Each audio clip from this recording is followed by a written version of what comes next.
நம்ம சொசைட்டியை அப்படியே ரிஃப்ளெக்ட் பண்ணுற மாதிரி படங்கள் வர்றது ரொம்ப ரேர். அப்படி யதார்த்தமாக காமெடி கலந்து வந்த படம் தான் அனிமல் படம்.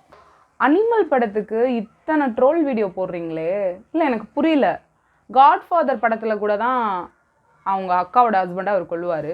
அதே மாதிரி தான் இந்த படத்தில் அவங்க அக்காவோட ஹஸ்பண்டை இவர் கொல்றாரு. இதில் என்ன தப்பு இருக்குது?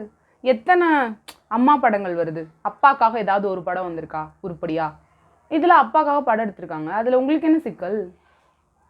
ஃபிட்னஸ் வீடியோலாம் நீங்கள் இன்ஸ்டாகிராமில் பார்க்குறீங்கல்ல, எத்தனை ஃபிட்னஸ் வீடியோவில் வந்து ஒரு லைட்டாக நம்ம எந்தளவுக்கு ஒர்க் அவுட் பண்ணியிருக்கோம் அப்படின்ட்டு அந்த மசில் பில்ட் பண்ணுறதுக்காக எவ்வளோ மெனக்கெட்டிருக்கோன்னு சொல்லிட்டு சின்ன ட்ரெஸ் போட்டு காட்டுவாங்க. என்ன இந்த படத்தில் அவர் ட்ரெஸ்ஸே இல்லாமல் வந்திருக்காரு. நீங்கள் அந்த ஃபிட்னஸ் வீடியோலாம் பார்க்குறீங்க, இதை பார்க்க மாட்டீங்க, புரியல எனக்கு. இன்னொன்று, டாக்டர் ஷாலினி உங்களுக்கு தெரியுமா? அவங்களோட ஸ்பீச்செல்லாம் நீங்கள் பார்த்தீங்கன்னா, ஒரு பெண், அதாவது ஏன்ஷியன்ட் டைம்ஸில் ஒரு பெண் ஒரு ஆணை எப்படி தேர்ந்தெடுப்பாங்கன்னா வலிமையான ஆணை தேர்ந்தெடுப்பாங்க அப்படின்னு சொல்லிட்டு சொல்கிறாங்க. அந்த கான்செப்டை தான் இவர் வந்து ஆல்ஃபா மேல் அப்படின்னு சொல்லி சொல்கிறாரு. அது அந்த பொண்ணுக்கும் பிடிச்சிருக்கு. அதில் உங்களுக்கு என்ன சிக்கல்? சரி, அதை கூட விட்டுறலாம்.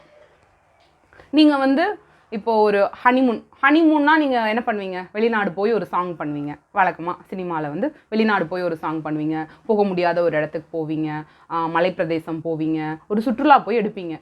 அதே மாதிரி இவங்க மூவிங் ஃப்ளைட்டில் ஒரு ஹனிமூன் சீன் வச்சுருக்காங்க. இதில் என்ன உங்களுக்கு சிக்கல்? ஜோயா கேரக்டர், ஜோயா வந்ததுக்கப்புறம் இந்த படம் வந்து ஒரு வேறு கோணத்துக்கு போகுது. என்னென்னா, ஜோயா அவங்களோட லவ்வரோட இதயம் தான் நம்ம ஹீரோக்கு இருக்குது. ஸோ அந்த இதயம், நம்ம லவ்வர் உயிரோட இல்லை, அட்லீஸ்ட் இந்த இதயத்தையாவது நான் பார்த்துட்டு போகிறேன் அப்படின்னு சொல்லிட்டு வந்து பார்ப்பாங்க ஹீரோவை.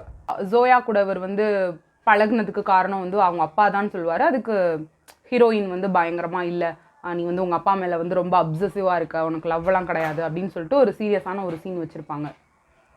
அவர் சொன்னது வந்து நியாயப்படுத்துகிற மாதிரி சொல்கிறாரு. லைக் இப்படி சொல்லிட்டு போகலாம், எனக்கு அந்த பொண்ணு கூட இருக்க பிடிச்சிருந்துச்சி அதனால இருந்தேன் அப்படின்னு சொல்லாமல், இல்லை நான் எங்கள் அப்பாக்காக இருந்தேன்னு நியாயப்படுத்தினாரு. ஏன் நீங்கள் ரியல் லைஃப்பில் அந்த மாதிரி ரீசன்ஸை கேட்டதே இல்லையா என்ன? எனக்கு புரியல.